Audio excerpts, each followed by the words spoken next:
নাগরিক জীবনের যে সময়ের একটা ভর্তুকি আমাদের জীবনে তৈরি হয়, এটা দূর করার জন্য, এই ভোগান্তিটাকে দূর করার জন্য প্রশাসন এবং নিবেদিত প্রাণ শিক্ষার্থীদের সম্মিলিত উদ্যোগে আমরা এই উদ্যোগটা বাস্তবায়ন করতেছি। এবং এইখানে আমরা মূলত 3টা টিমে ভাগ হয়েছি, যেখানে আমাদের প্রত্যেকটা টিমে প্রায় 10 জন করে আমাদের পুলিশ থাকতেছে, টিআই স্যার থাকতেছে ট্রাফিক ম্যানেজমেন্টের জন্য। তাদের পাশাপাশি হেল্পিং হ্যান্ড হিসেবে 3টা টিমে আমরা 10 জন করে 30 জন স্টুডেন্ট কাজ করতেছি। আমাদের একটা টিম কাজ করবে পালবাজার থেকে শুরু করে আমাদের বাস স্ট্যান্ড পর্যন্ত, সাহাবানি পর্যন্ত, আরেকটা টিম কাজ করবে মিশন রোড থেকে ওয়্যারলেস পর্যন্ত, আরেকটা টিম কাজ করবে ওয়্যারলেস থেকে আমাদের বাবুরহাট পর্যন্ত।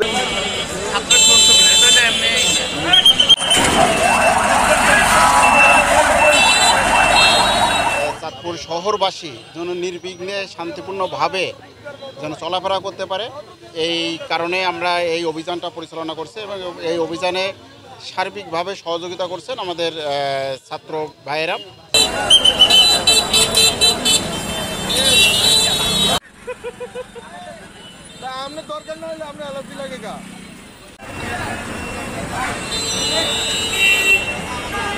না, তাদেরকে আপনারা জানেন যে এই ছাত্ররা কিন্তু 5 আগস্টের পরেও কিন্তু ট্রাফিক ম্যানেজমেন্ট করেছে।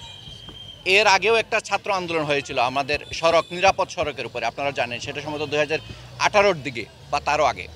আমাদের ছাত্ররা কিন্তু ভালোভাবেই ট্রাফিক ম্যানেজমেন্টটা করেছে। এবং এই জেলা শহরটা, এটা আপনারা জানেন যে জেলা শহরটা অনেক ছোটো এবং রাস্তাগুলো অনেক ন্যারো, সেখানে প্রতিনিয়তই যানজট লেগে থাকে। এটা সিভিল সোসাইটির লোকজন এবং সাংবাদিকরা, পলিটিশিয়ানরা, তারাও আমাদের কাছে বলেছে। আমরা চেষ্টা করছি যে এই যানজটটাকে কিভাবে একটা নিয়ন্ত্রণের মধ্যে নিয়ে আসা যায়, একটা ভালো ট্রাফিক ম্যানেজমেন্ট করা যায়।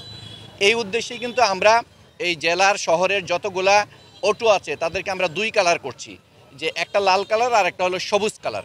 একটা আজকে চলবে আর একটা অন্য দিন চলবে। এই শহরের আরেকটা ট্রাফিকের দুর্ভোগের একটা মূল কারণ হলো যানজটের, সেটা হলো আমাদের সিএনজিগুলোকে আমরা এই শহরে ঢুকতে দিচ্ছি না। তাদের জন্য আমরা যারা উপজেলা থেকে জেলা থেকে সার্ভিস দেবে তাদের জন্য আমরা স্বতন্ত্র স্ট্যান্ড বানিয়ে দিচ্ছি।